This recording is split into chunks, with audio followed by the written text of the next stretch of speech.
Today we're looking at the LEGO Star Wars Obi-Wan Kenobi vs. Darth Vader duel set based off of the Kenobi TV series. This set retailed for $60 in the United States, and it's still available today if you want to get it. $40 at Costco, which is where I got it very cheap. But with 408 pieces, this set is going to be pretty good, in my opinion. So let's go ahead and get into the review. But before I can get started, I just have to remind you guys to like and subscribe. Subscribing really helps me out a ton. I want to try to hit 500 by the end of the month, so it would be just awesome if we could do that. And yeah, let's get into the video. And starting off the review, as we always do with the minifigures category, we will be starting with Tala Durith, who is this character here, this female Imperial officer, who is actually a spy and was not, in fact, working for the Empire. She was a fine character in the show, and her minifigure here is okay. If you look at it, it's the same hat as we usually see on these Imperial guards, the same torso, basically, and arms and legs are pretty plain, so nothing too much going on there. If I flip her around, you can see there's a little bit of back printing, but not too much, and overall, it's okay, I would have to say. It's a pretty good minifigure, it's fine for an Imperial officer, and that's really all we needed for her. Now on to Obi-Wan Kenobi from this set. This is actually a different version of Obi-Wan Kenobi from the one we saw in the Inquisitor transport Scythe. Here he is here with the same face print and hair, but different torso and leg prints. Actually, no leg print on the old one. So this one is actually, in my opinion, better. Although the old one does have this parka, which you can see. Looks very, very nice. And this Obi-Wan is actually going to come with two clear cylinder pieces here, so that you can have Darth Vader using the Force on him. But yeah, so overall, pretty good. I really like the printing on this. It's very continuous. I think that it all looks very good. If I spin him around on here, you can see a hood, but nothing too much. It is, in fact, the same hairpiece. I was hoping there would be slightly different in the same face print as well, with one on either side. One surprised, as you can see here, and the other one just serene. Moving on to Darth Vader, this is actually pretty much the exact same Darth Vader that we've seen in all the other recent sets, except if you look right about here on the what is that called, on that joint piece, there's more printing than on the original one. I'll actually grab it to show you. Here he is, but you can see there, the printing is all basically the same. Actually, wait a minute. I was in fact wrong. This is actually a very different new version of Darth Vader, and I actually prefer it, I think. So maybe this Darth Vader, by the way, remember to look for the Darth Vader in the video. Not here, pretend that one was there. The Darth Vader will be hidden somewhere else in the video, and if you find it and comment down below the timestamp, you'll get a shout out in the next video, so make sure to do that. But not only does this Darth Vader have different chest print and leg print, it also has arm printing, which is different. We haven't seen that before, and it looks very, very good, I think. On the back, pretty basic printing, which we don't need to see because there's a cape on top of it. But this cape is actually one of the harder capes, not one of the spongier capes, which is slightly unfortunate, but it's all right. And now onto the last minifigure, but possibly the best one. We have Net B, who is a very, very nice minifigure. He has this nice hammer of some kind, this hammer weapon. We saw it in the show. But a really, really nice leg printing here with some foot printing there on the back, not too much, but he does have a backpack on him. A blue arm and a yellow arm, and actually if I take this top piece off of him, you can see that this is really his body with this bit. It's similar to the Wookiees that you put on top of it to make it sort of puffed out, which I really, really like. Probably this is my favorite minifigure from the entire Kenobi series, if I'm being completely real. But overall, for the minifigures category, I'm going to give it a 2 out of 2. This is really all we needed. Tala Durith is a little bit excessive, but I feel like it's fine and we don't really need any more minifigures, so yeah, we're good. But with that perfect 2 out of 2 out of the way, we're going to go ahead and look at the design category. So, looking at around the edges, you can see the rock formations going up on the sides. It's very, very nice gradual transition.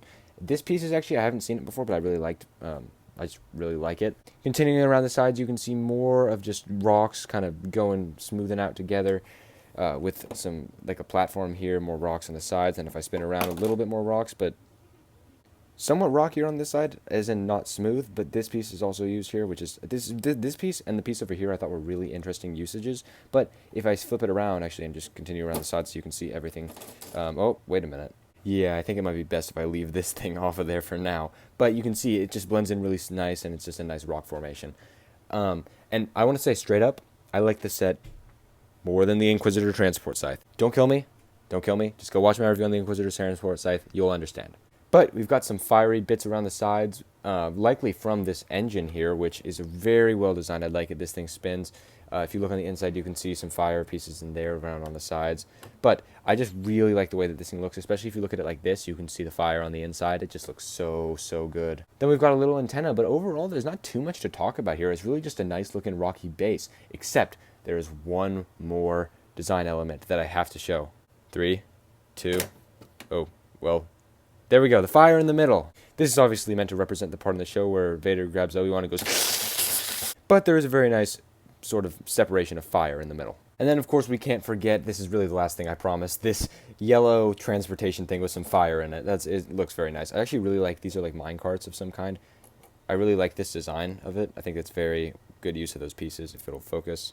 But overall for the design category, I'm going to give it a 2 out of 2. I think that for the scene, even though it is kind of a lame scene, in my personal opinion, or that is the setting is, but I really like the way that this sort of, it really looks like a mock, honestly. It looks like someone would have built a mock of the terrain, and I think it looks very good, so I'm happy to have it, honestly. But overall, it's going to get a 2 out of 2, because I just think it's a pretty perfect representation of what we saw, and I really, really like it. Now onto the playability category. So this set has a lot of playability packed into it for such a small thing, although it is very expensive. I would highly recommend trying to get it at Costco if you can. But to just go ahead and start it off, we're going back here to the minecarts, which pull out of this thing. You can have them, if you take one off, you can move the other one on it like this, which is very cool. You little minecart rails there. But the main reason, or the main feature of these minecarts is that when you get them both in there, come on, there's actually a little bit of a lever back here, and if I push this in, I can make it go. Yeah, spill the fire everywhere. I think that's actually a pretty cool feature. With the fire picked up, I'm sure you already saw that back here there are even more features. So that's actually the mechanism for how this fire works, where it goes up, so you can see how that went up. I don't know if you saw it, but if I push that down, that goes up and down. So what you can actually do is grab this handle and push that down when you want to put it back away, which is pretty convenient.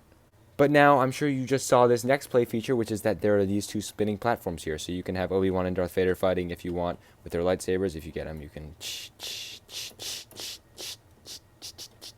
But yeah, and that's very neat because it sort of just gives you that dueling actual part of it that you can actually duel with it, you know, which is very cool. Now, probably the last play feature is really just this engine where you can spin this if you want to, or you can just move this up and down, whatever floats your boat with that one. So, overall, let me get the fire out quickly.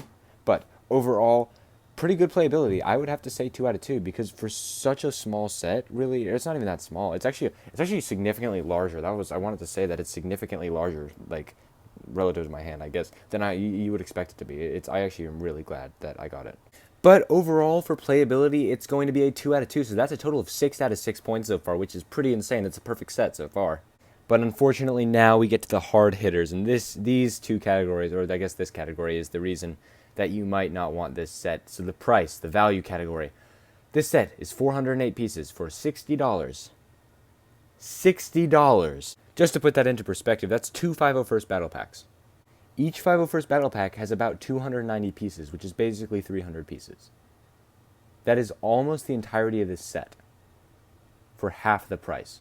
And that makes this the first set that I have reviewed to get a 0 out of 2 on the value category. That is terrible.